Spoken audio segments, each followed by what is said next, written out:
becoming a widely accepted fact that you can't kill a buck if you aren't where he spends his daylight hours, aka his bedding area. So in this video, we're going to cover buck bedding 101, what we're looking for as starting points to scout buck bedding areas with Onyx. We're going to talk about river bottom buck bedding, farm country buck bedding, and prairie ground buck bedding opportunities. But mainly we're going to focus on some general rules of thumb for you to use as starting points to then qualify those buck bedding areas with boots on the ground scouting. Rule number 1, bucks, especially older bucks, are going to tolerate little to zero human intrusion.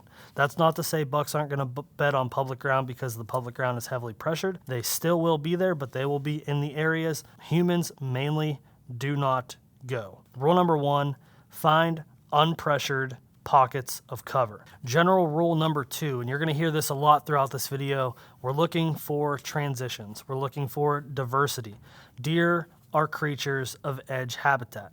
Always, no matter what, the more diversity, the more deer it can hold. So when we're looking for bedding areas in river bottoms where the river bottom habitat doesn't offer a whole lot of diversity, the little bit of diversity that you do find is somewhere that we want to key in on.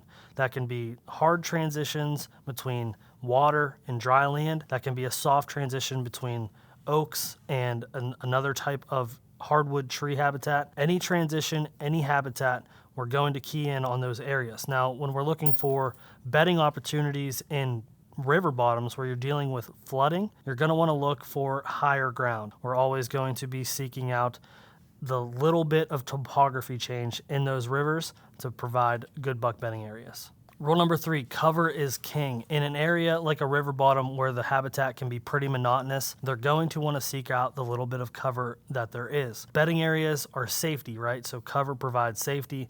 We're always going to be looking for pockets of cover when we're looking for bedding areas, especially when we're talking about river bottoms, because that topography is flat, flat, flat, so they won't be able to utilize topography to their advantage for bedding opportunities. And rule number 4 in river bottom buck beddings is we're looking for oxbows. An oxbow is a turn in a river, and they provide really awesome bedding opportunities for does and bucks. One, they have the water to their advantage, so water provides this really good escape route. There's only predation typically from the dry land, so they have the water to escape, and they can bed in that oxbow based off of whatever wind direction is coming off of the dry land. So when they do bed in those oxbows, they're going to want a dominant wind coming off the dry land, blowing over their back with their eyes watching over the water.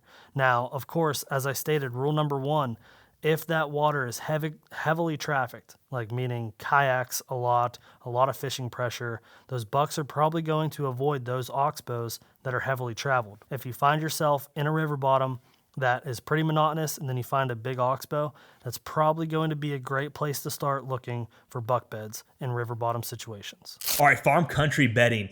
Much like you've seen and read and heard 1,000 times, deer are creatures of edge. Now, looking at a map can tell you a ton, and we're going to be talking about some of the best tools available on Onyx, how to locate potential buck bedding areas. But the number one thing to consider that you can't see on the map very easily are the intangibles. So many great hunters have talked about bucks are going where the pressure is not. So picture an air mattress. Wherever you stand on that air mattress, all the air goes to a different spot. So think of the same thing when you're looking at mapping.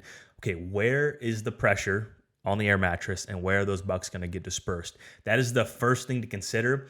But in a perfect world, we're going to pretend that there is no pressure, or we're going to pretend deer doing what they're supposed to do, and look at what tools we're using. So like we talked about, deer are creatures of edge, and the beauty of farm country is often there is a lot of edge. So we're looking at this map here, and there is a little mixture of a lot of different things here.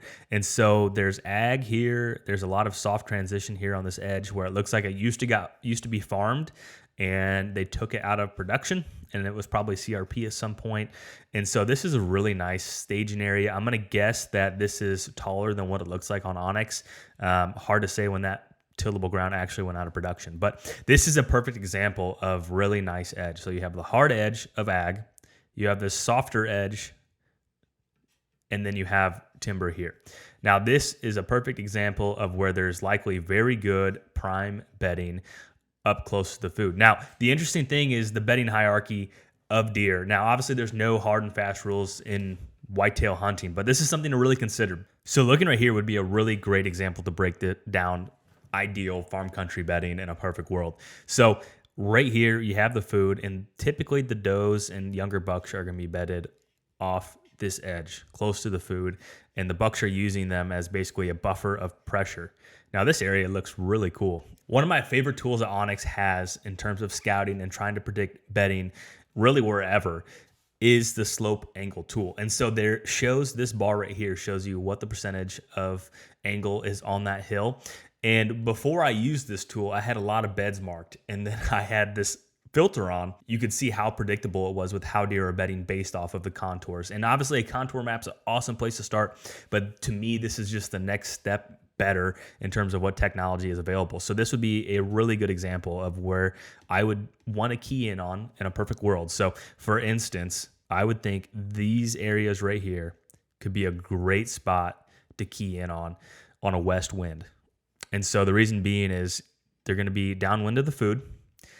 He has a satellite of deer right here, and then he can overlook everything on this creek bottom of anything coming up this way. So deer are going to use their sight and they're going to use their smell in combination in tandem to put themselves in the best situation to avoid any sort of pressure or danger. So this would be a really good example. Now, looking at some other options here that I keyed in on pretty easily of areas I'd want to key on is all these spots where it goes green, yellow, red.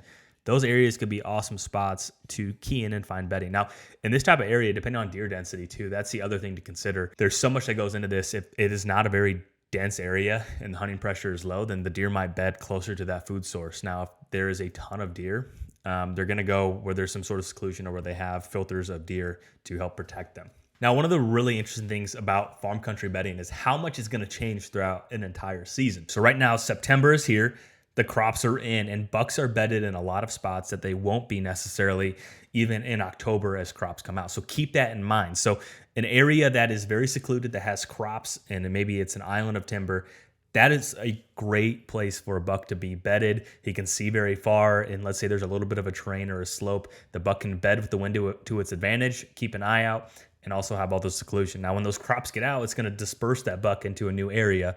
And that's the interesting thing with farm country bedding is it changes so much throughout the year. So when you're scouting and hunting, make a note in Onyx or on the waypoint of this bed looked like it was used heavily in the summer. This bed looks like it was heavily used in October or November. It seems like a buck bedroom. So those are some things to really consider and to help optimize when is this bed getting used, why is it getting used, and how is the deer using it sight and wind to its advantage. Open country and prairie ground can be one of the more predictable areas to locate bedding opportunities. So in open ground, here are the 4 things that we're looking for to identify buck bedding areas. Number 1, of course, deer are creatures of edge habitat. We're looking for transition areas when we're looking for open country buck bedding opportunities. In the open country, you're going to have a lot of CRP ground. You're going to have some creeks. You're going to have ditches. The transitions aren't going to be as hard edges as you may find in a timber setting, but any little soft transition between different habitat types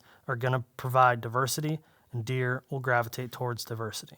Rule number 2, within those transition areas, within those diverse habitats, we're looking for structure. Now, structure is a lot less prevalent in these open country settings. This structure could be a lone tree, it could be a shrub, it could be a ditch, it could be anything that provides some type of breakup in the habitat. You're likely going to find a buck bedding or some type of deer bedding area where that structure is prevalent. So on my way in here, I kind of just walked through a sea of grass, and I just got into some area where you can see that I have some structure. You can see over here there's a little bit of structure. I'm checking underneath all these lone trees out here to see if there's any bedding. Might just be summer bedding for right now as this is grown up, but as you can see behind me here, we have a lone bed underneath this tree, offers some shade. So pretty textbook bedding opportunity. Number 3, and this is a tip that I have personally used quite a few times in open country settings, looking for slight topography changes are going to offer some type of diversity, some type of breakup, and provide bedding opportunities for open country settings. There's two helpful tools on OnX that you can use to help you identify those slight changes in elevation. The first tool is the slope angle tool, and this is going to highlight different levels of elevation change with a color code. And the second tool that's only available on the desktop version, but is really, really helpful to identify small changes in habitat, is the 3D exaggeration tool. So if you go to your OnX maps and you put it in 3D mode, you can change to the level of exaggeration that'll show you those different elevation changes. So you can take a piece of ground that is completely flat, take that exaggeration tool out, and it'll almost look mountainous. That's how much it'll show those different changes. Those little changes in topography are going to provide structure, they're going to provide transition, and they're going to provide bedding opportunities for bucks in open country settings. And rule number 4, and this is a bonus tip that I have personally learned through experience scouting and hunting in open country settings. If you can find some type of cattail cover, you are going to find deer bedding in those areas.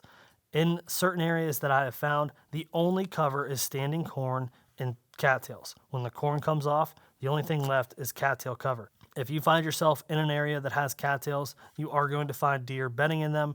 And hot tip, if you are scouting or going to be hunting cattails, the deer are going to use the downwind edge of those cattails to bed. So at the end of the day, you can really boil this down into 3 main points. Find areas with low pressure, find transition and diversity, and find cover.